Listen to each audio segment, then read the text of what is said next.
You knock on the door hoping to be greeted with love. Instead, you're met with a distracted smile and the scent of microwave leftovers. They hug you like they're checking off a chore. The coffee's cold, the conversation's colder.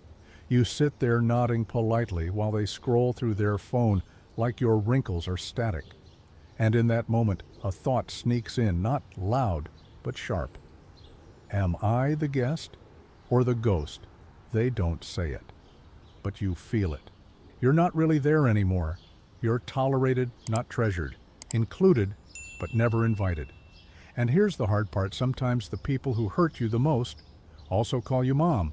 We were taught to believe family means forever. That blood is thicker than betrayal, that if you just keep showing up one day, they'll notice you're bleeding. But what if they don't? What if the love you gave is now just free labor with a side of guilt? In this video, we're going to laugh a little, cry a little more, and unravel the quiet tragedy that happens after 60. When you give your life to people who no longer look for you in theirs, you don't need revenge, you need boundaries, and maybe a better coffee. Let's talk about the people you should stop calling back, even if they share your last name. Part 1, The Trap of Unconditional Love. They told you love was supposed to be unconditional, that if you gave enough, showed up enough one day, the people you love would realize just how lucky they were to have you. Let me ask you something hard. How's that working out for you? You see, unconditional love sounds poetic when it's framed in a wedding vow or a Hallmark card, but in the real world, it's often a slow-motion surrender dressed up as virtue, especially after 60. You give and give and give until there's nothing left but the vague smell of arthritis cream and hurt feelings. And what do you get in return? A text once a month, maybe a phone call on your birthday. If you're lucky, a love you followed by an awkward silence where affection used to be. In Buddhism, this kind of love without mindfulness isn't called compassion, it's called clinging. Clinging to the role of the good parent, the loyal elder, or the martyr with a casserole. And you know what happens to people who cling? They drown, quietly, while everyone else assumes they're just resting. There's an old woman in Ohio, we'll call her Lorraine, who spent years driving her grown son to job interviews. He'd never keep the jobs. He never said, "Thank you." One day she asked, "Do you even want to work?" He shrugged and said, "Not really, but you like helping people, right?" That was the moment Lorraine stopped being a mother and realized she'd become a doormat with a driver's license. Here's the truth. Love without boundaries is not love. It's self-erasure. And that kind of love doesn't make you holy. It makes you invisible. If they only love you when you're useful, it's not love. It's customer service. Let that sink in. And then let it go. Part 2. When blood is just a type, not a bond. There's a dangerous myth floating around like a bad casserole at a church potluck: family always comes first. It's printed on tea towels, spoken at funerals, and whispered to every older adult who starts to question why they feel like a stranger in their own bloodline. But here's the problem. Blood is biology. Respect is earned. One flows through the body. The other shows up at your door, looks you in the eye, and actually listens. Let's stop confusing the two. You can love your children and still admit they don't treat you well. That doesn't make you a bad parent. It makes you a sentient being with a backbone. There's a Buddhist teaching that says the one who causes you suffering may have once been your child in a past life, but in this life, they are your teacher. And honey, if that's true, then some of your relatives must have been very advanced instructors in emotional detachment. Let's talk about Harold. Retired plumber. Raised 3 kids on frozen burritos and night shifts. He paid off their college loans, co-signed their mortgages, even fixed their damn toilets. Now they send him links to self-help podcasts and forget his birthday. Harold told me once I didn't raise them to owe me anything, but I didn't expect to be treated like a burden they forgot to bury either. It hit him hardest when his granddaughter called him what's-his-face at Thanksgiving. Here's your Ramdas truth bomb for the day. If you weren't related to them, would you even want to be around them? If the answer is no, then maybe it's time to stop mistaking genetics for goodness. Family isn't about who shares your DNA. It's about who shows up, who sees you, and who doesn't need a guilt trip to return a phone call. And if no one fits that description, then guess what, my friend, you are now the founder of a new spiritual lineage, one that begins with dignity. Part 3. The most dangerous kind of loneliness is being surrounded by the wrong people. We spend our lives fearing loneliness, so we surround ourselves with people even if they make us feel like wallpaper. There's a particular kind of suffering that comes from being in a crowded room where your voice doesn't matter. You could fall off the chair, spill soup on the cat, or levitate and nobody would blink. You're not alone technically. You're just emotionally exiled with witnesses. Let's be honest.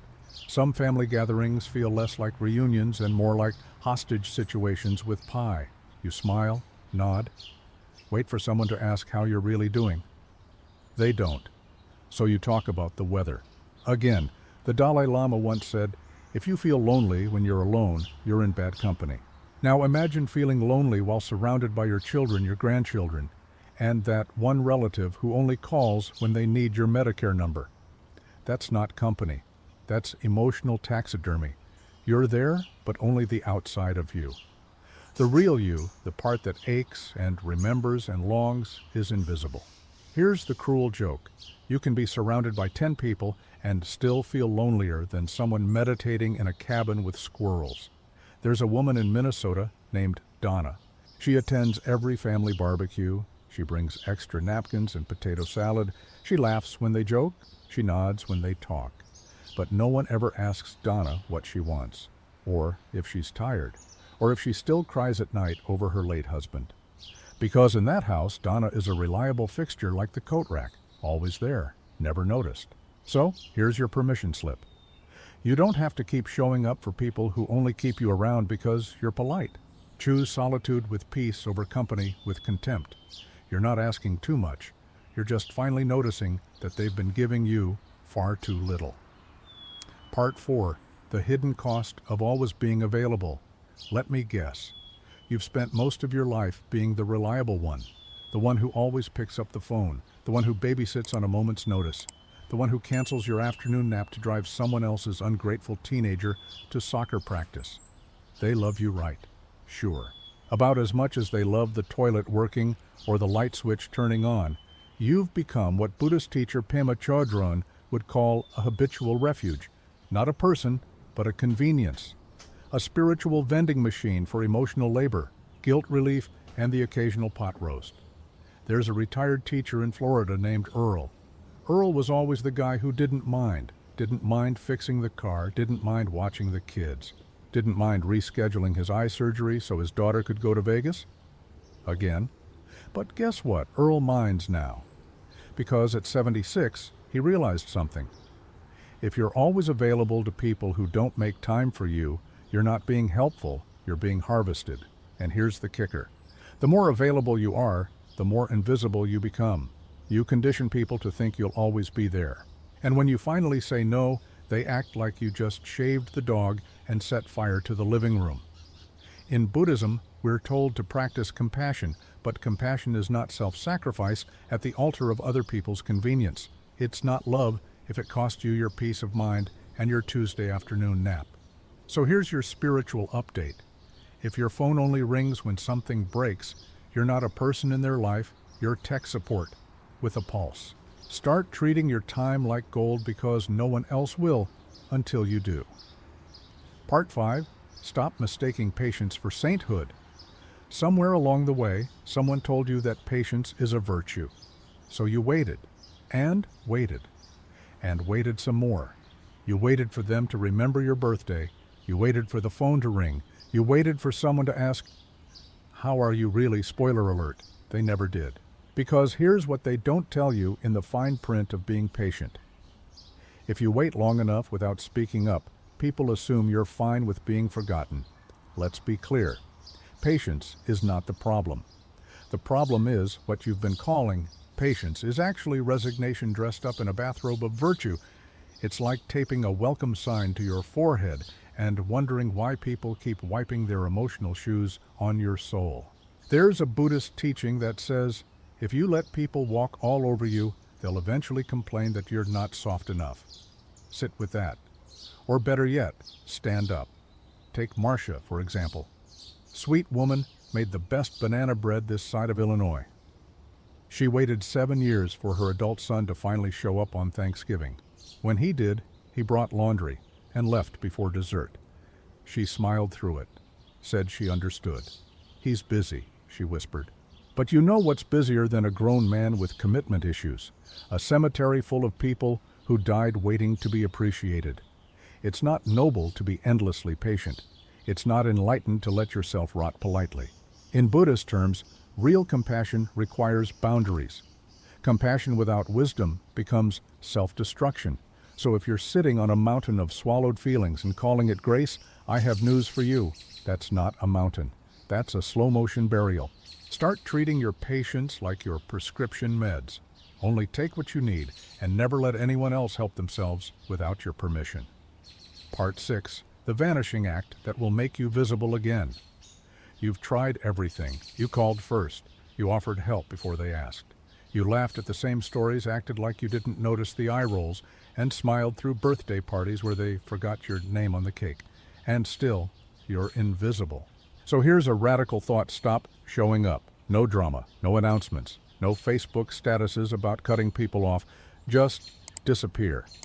Like an elderly magician with no rabbits, no hat, and no time left to waste. Buddhist wisdom says, when you let go of what clings to you, only what's real remains. And that includes people. See, being constantly available is like being background music in a grocery store. It sets the mood, it fills the silence, but no one's really listening. Until it's gone. That's when the silence becomes deafening. That's when people finally notice what they were tuning out all along. There's an old man in Colorado, let's call him Frank. Frank used to call his daughter every Sunday. For years, she answered. Sometimes, then she didn't. So Frank stopped calling. 6 weeks later, she shows up in a panic. Dad, are you okay? Frank smiled and said, I was always okay. I just wanted to see if you'd notice when I stopped begging to be remembered. Frank's not mean. He's enlightened. Because here's the truth. You can't be missed if you never leave. You can't be appreciated if you're always convenient.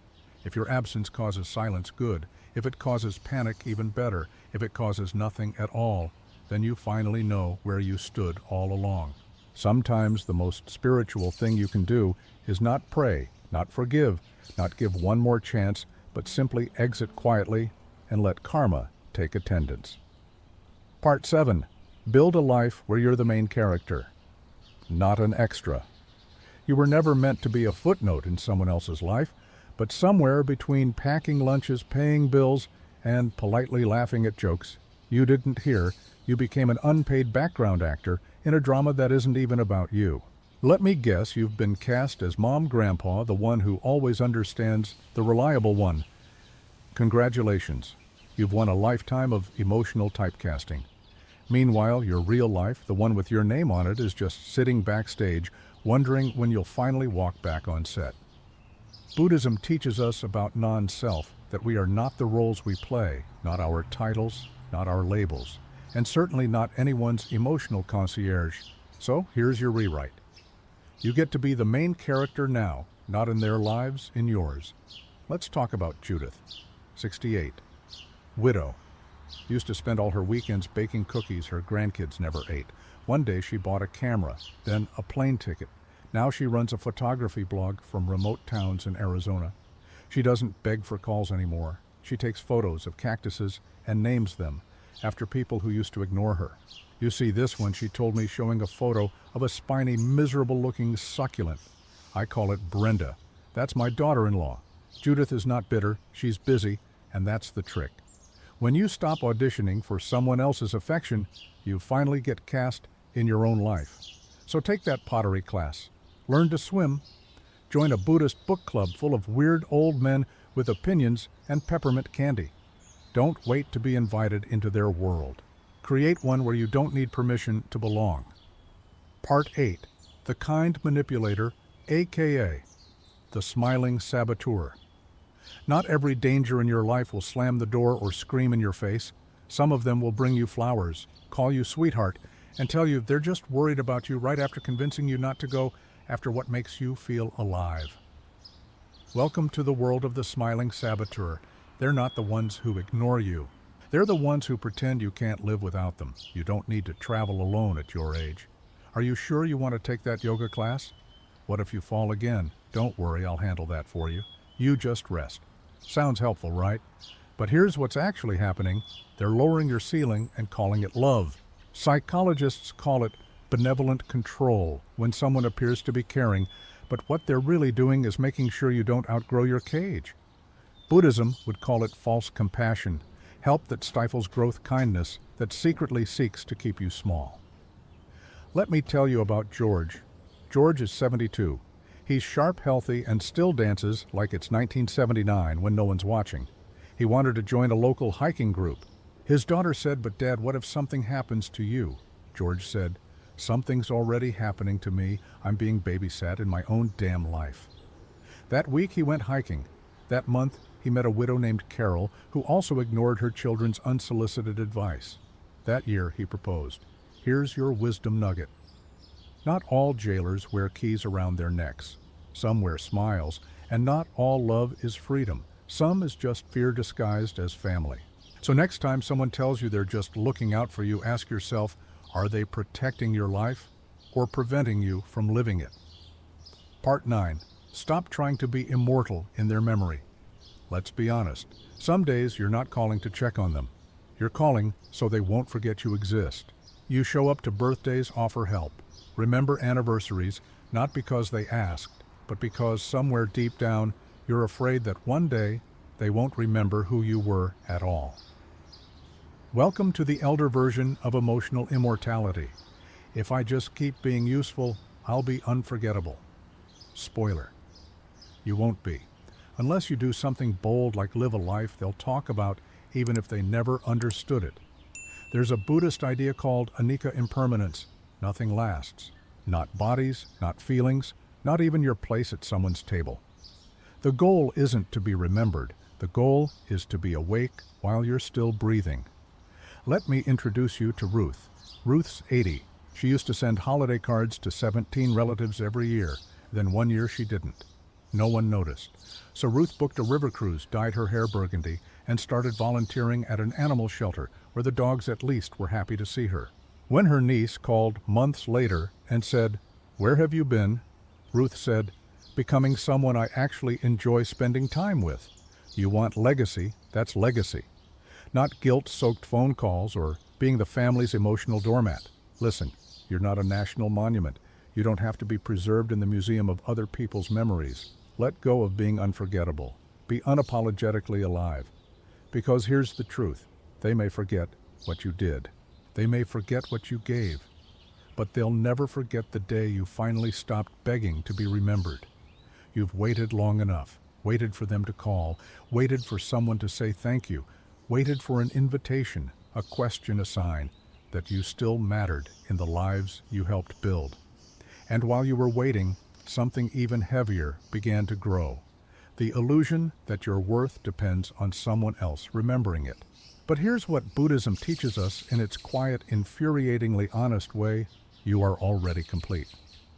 The world just forgot how to look at you, and maybe so did you. You are not the background music. You're not a couch cushion people only notice when it's missing. You are the whole damn song. You are the room. You are the silence before the noise. There's no award ceremony coming for your patience. No parade for the sacrifices they didn't see. No gold star for staying available long after they stopped showing up. But here's the prize. You get your life back. You get mornings that don't start with waiting. You get Sundays that don't depend on someone else's schedule.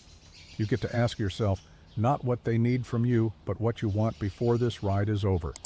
And if the answer is peace, dignity, maybe some peanut butter toast and a good book, then my friend, you're already winning. Let the phone stay silent. Let the door stay closed. Let them think what they will. Because this chapter, it's yours. And the next time someone says you've changed, you can smile and say, yes, finally.